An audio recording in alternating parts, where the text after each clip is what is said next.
Good morning, good morning, good morning. Good morning from Nashville. That's where we're coming to you from. This is Mdntv shows, and I am Major Daughter. Not alone, with a very special guest. I'll let her introduce herself adequately to you. Look, this is not just any other interview, but I want to tell everybody to come on right now, share this broadcast, share this stream, tell everyone we are live right now, and this is one conversation you don't want to miss. Ma'am. Thank you. Thank you for having me. My name is Anat Sultan-Dadon. I'm the Consul General of Israel to the Southeastern United States. I am based in Atlanta. From Atlanta, we cover 7 Southeastern states. Yes. And among them, Tennessee. And it was a privilege to meet with you here at the conference in Nashville.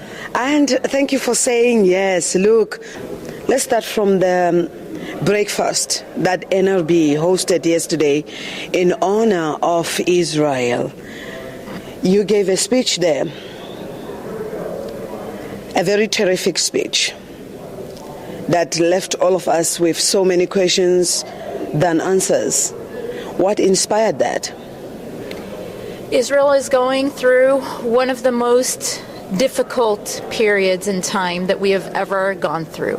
It is true for Israel, it is true for the Jewish people. The terror attack on October 7th against Israel, against our people, has changed Israel forever, and to a large extent has changed the Jewish people.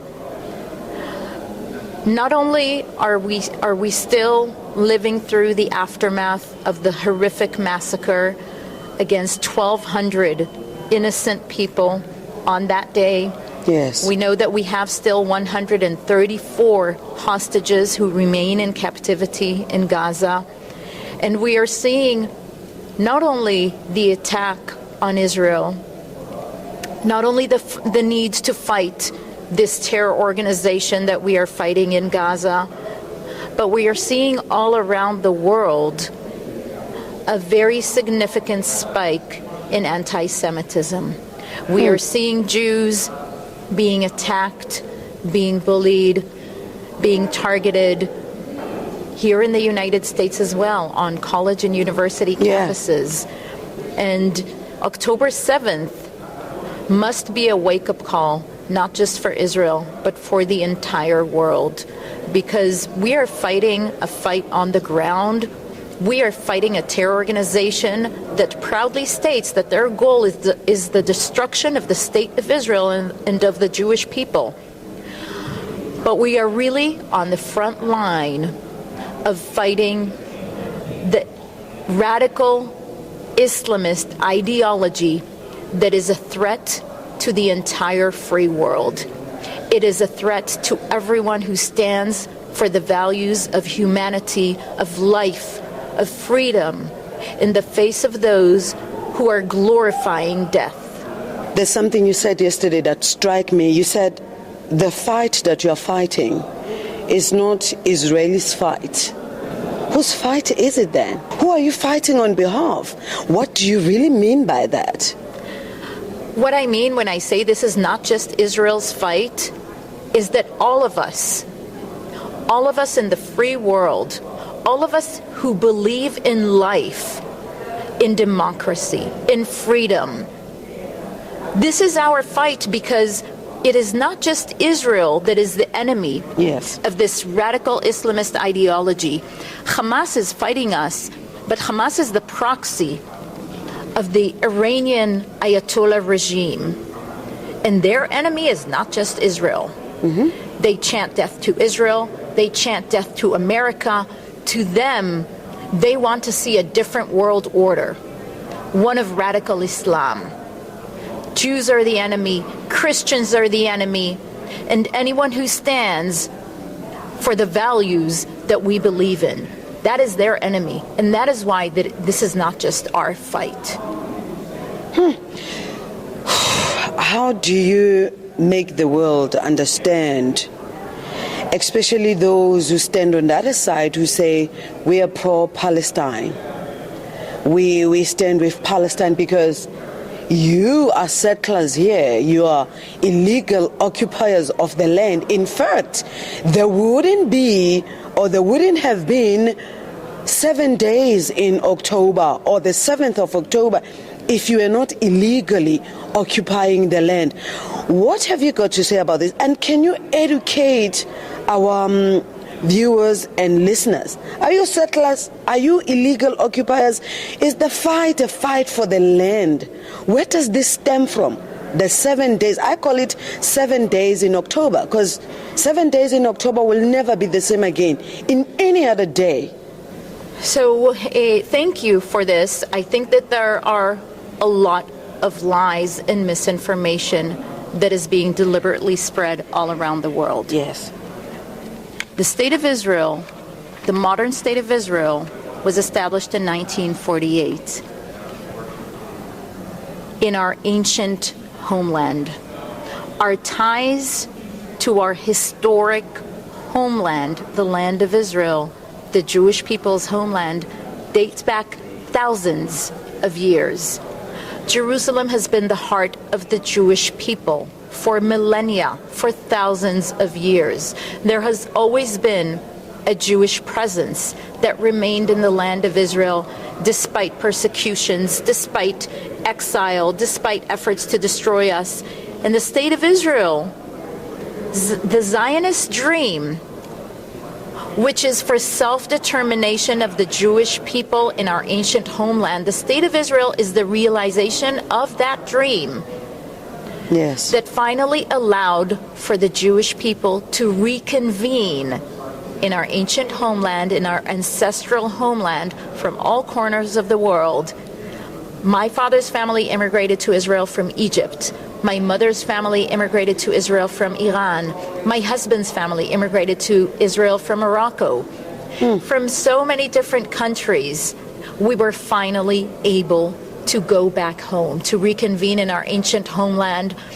Our ties to this homeland are not only well documented in perhaps the most popular book around the world that we know well, in the Bible. But not everybody believes in that book, as we'll know it.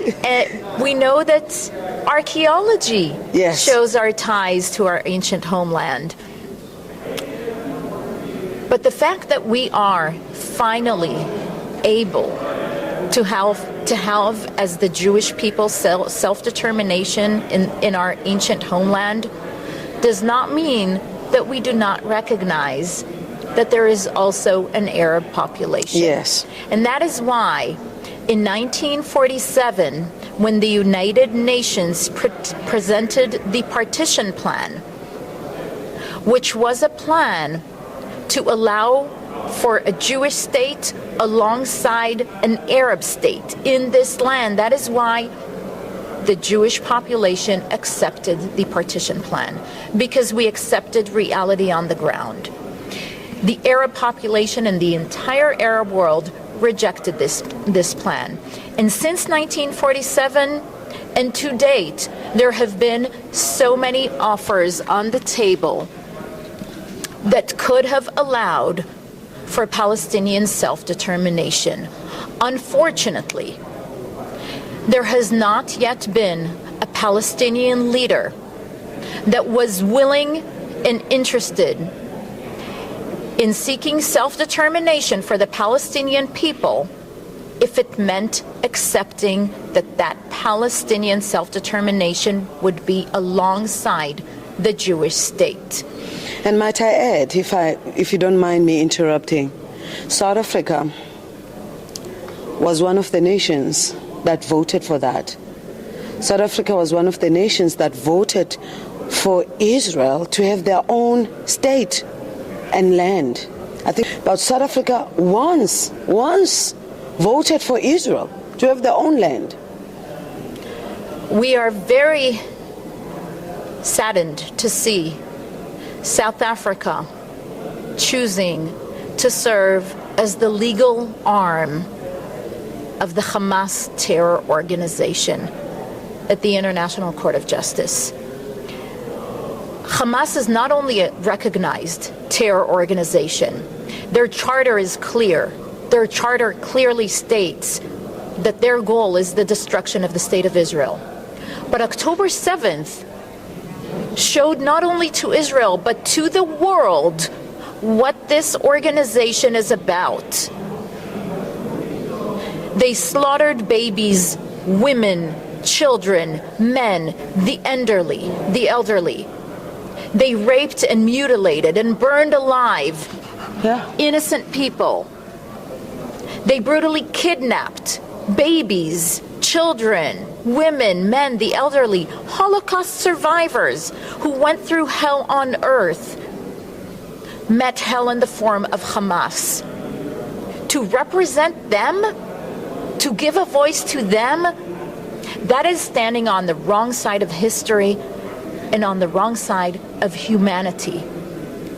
Because what Hamas did and what they stand for is against anything that we value as human beings. This is not about politics. Their goal is not political. Their goal is genocidal. It cannot be that anyone supports a genocidal goal. It is not good enough to criticize the Holocaust and say never again. The question is not what would each one of us have done were we living through the Holocaust 80 years ago. The question is, what are we doing now, and what do we stand for now? Where do we stand? Because standing on the side of terror is standing on the wrong side of history. And I would like to add, because you mentioned also the term pro-Palestinian. Yes. And it is being used very, very freely. We are seeing demonstrations that call themselves pro-Palestinian. There is nothing really pro-Palestinian about them. There are not only demonstrations of hate and incitement against the Jewish people and the State of Israel, but there is nothing about them that genuinely cares for the Palestinian people. Because if one is truly pro-Palestinian, then one should be standing with us in wanting to see Hamas destroyed. Because Hamas is not only an enemy to Israel, Hamas is an enemy to their own people. They use their own people as human shields. They intentionally place their own people in harm's way because they see casualties from their own people as serving their thwarted and twisted agenda. Hamas has been oppressing their own people since it took over the Gaza Strip in 2007. Israel fully evacuated from the Gaza Strip. In 2005. That's right. And Hamas took over. Hamas is oppressing their own people. Palestinian people deserve to be free of a terror organization that oppresses them, that throws their political opponents off of rooftops, that lynches members of the LGBTQ community, that persecutes anyone who is not in line with their radical Islamist ideology. Palestinian children deserve better. Rather than have training camps at a young age of how to be a terrorist, they deserve to have a childhood. They deserve to be taught how to build their own future rather than how to invest in destroying their neighbors. In defense, South Africa will say we have been pro-Palestinian from the days of our great father, the former statesman, the late statesman Nelson Mandela. But as you know, he honored the Jewish people. Nelson Mandela recognized the Jewish people. Actually, he said they have a right to defend themselves. And he also recognized the fact that they contributed to South Africa. But today, we see a government saying, look, this is what Nelson Mandela would have wanted us to do. Go and defend Palestine. Personally, I would have thought they would have gone out there and took the same stance they took with Russia and Ukraine and say, we are neutral. and get a delegation up to Israel and Palestine, go see the leadership there, find out and see what is happening on the ground.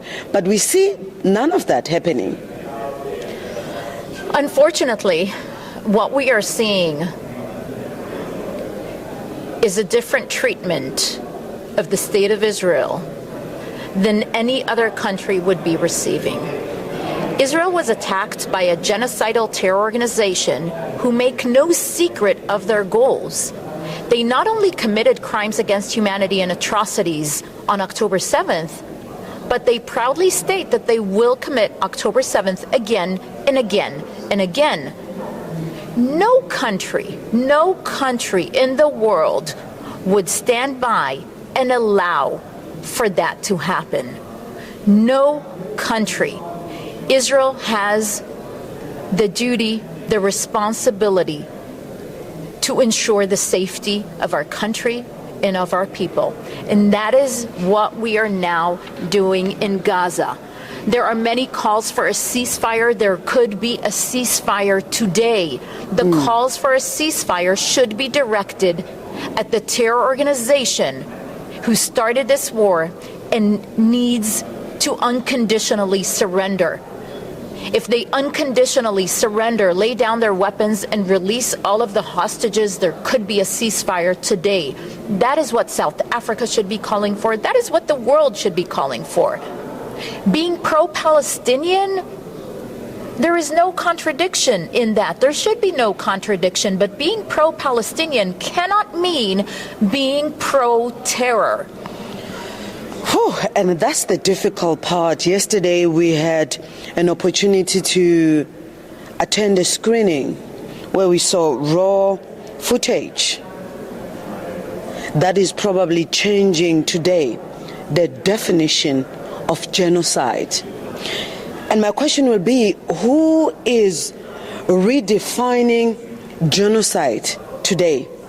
After the kind of footage we saw, barbaric acts. And I want to invite our viewers and listeners and South Africans really on the ground, even from the layman, that look, we're going to ask for these screenings to come to South Africa as soon as possible, and the media to come and see for themselves. Maybe we can talk based on facts on the ground, seeing exactly what happened.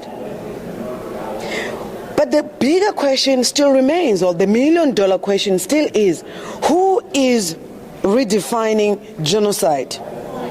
The definition of killing, of mass killing of a people.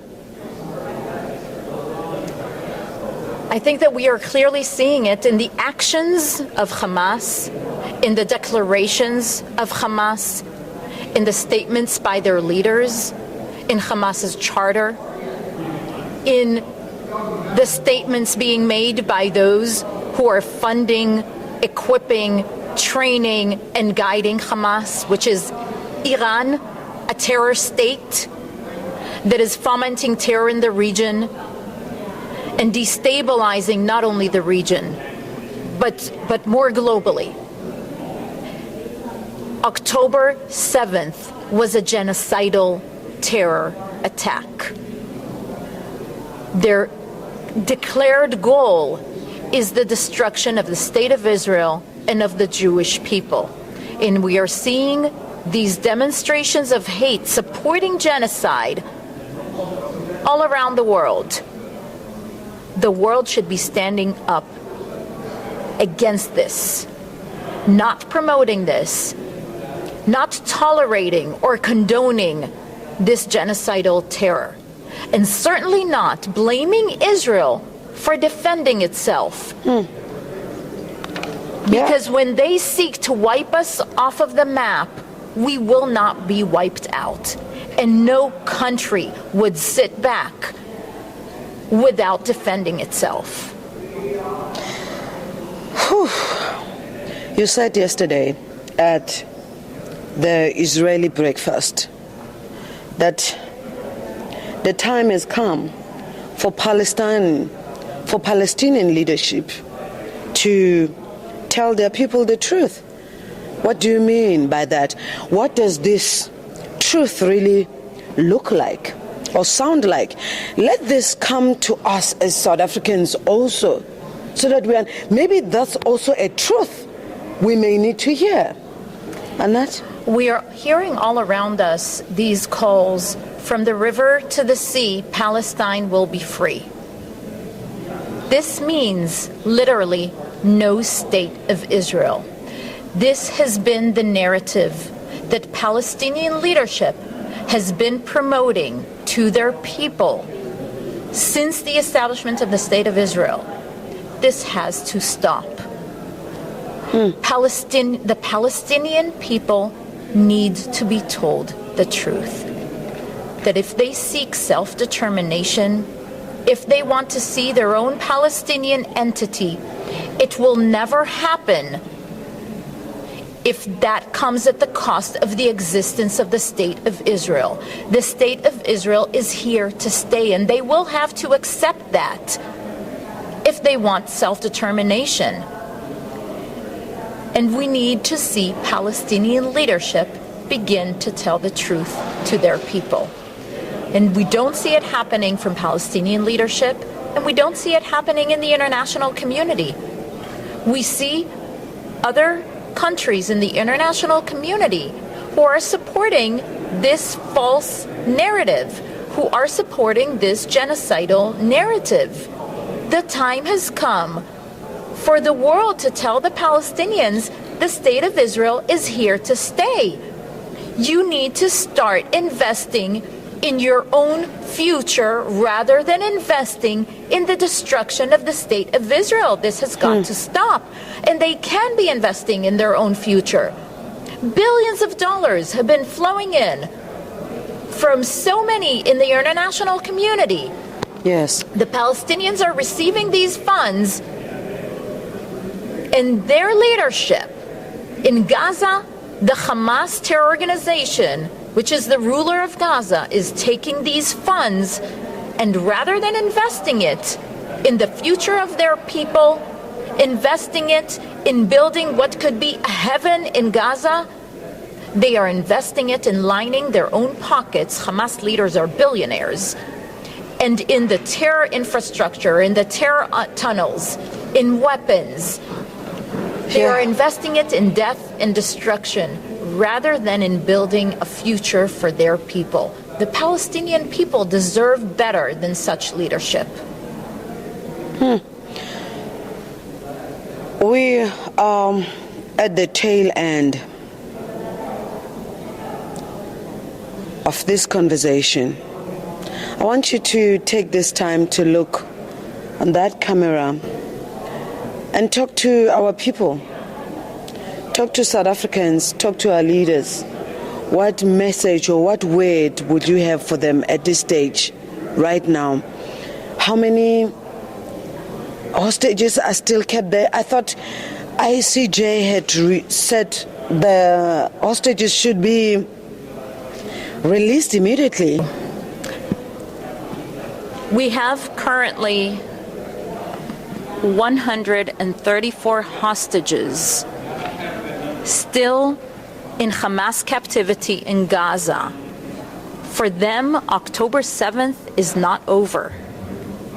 They have been languishing in captivity, and they must be released unconditionally, immediately. They include a 1-year-old baby, women, men, the elderly. They must be released. This is a crime against humanity. And more broadly, I would urge all of the viewers to re-examine and learn more about the situation before forming an opinion. I think that it is a responsibility that we all share to educate ourselves before forming an opinion. In the end, there are only two sides to this tragedy, and it is a tragedy. A war is tragic. We did not choose this war, we did not start this war, and we did not want this war. But the only two sides here are the side of Israel that is fighting for humanity, for life, for freedom, and the side of terror, of the Hamas terror organization and their supporters who are fighting for death, for destruction, and are causing death and destruction to their own people. This must stop. And the calls for a ceasefire should be directed at the Hamas terror organization. They could stop this today. They could surrender today. They could release the hostages today. And we should start seeing a new Palestinian leadership that is dedicated to building a better future for their people, rather than continuing to invest in trying to destroy Israel and the Jewish people. Thank you for that. I'm provoked to challenge you to talk to our minister, Naledi Pandor, woman to woman. I would say that we are living currently in a very, very difficult period of time. And this is a moment of truth. This is when leadership matters. This is when the voice of leadership matters. And as a woman, I would also say women suffered horrific crimes on October 7th, rape and gender-based violence that was systematic and intentional, and we still have women in captivity that we know are undergoing rape on a daily basis. We need to hear more women's voices. We need to hear women taking a strong and courageous stand for peace, for life, for freedom, to stand against those who seek to sow hatred, division, and violence. Thank you so much. Well, that is it. So we're going to be having those screenings in South Africa, hopefully very, very soon. Get ready and tell others about it. The information will be populated and shared everywhere. Make sure you go see this raw footage of 7 days in October. Ma'am, thank you so much for your time and for educating us. So from here, we can take it further and do our own research and confirm. Your last words, please. Thank you so much for allowing me to be here and for this very open approach and the conversation that we were able to have. I appreciate it. Yes. So from us to you from Nashville is well done.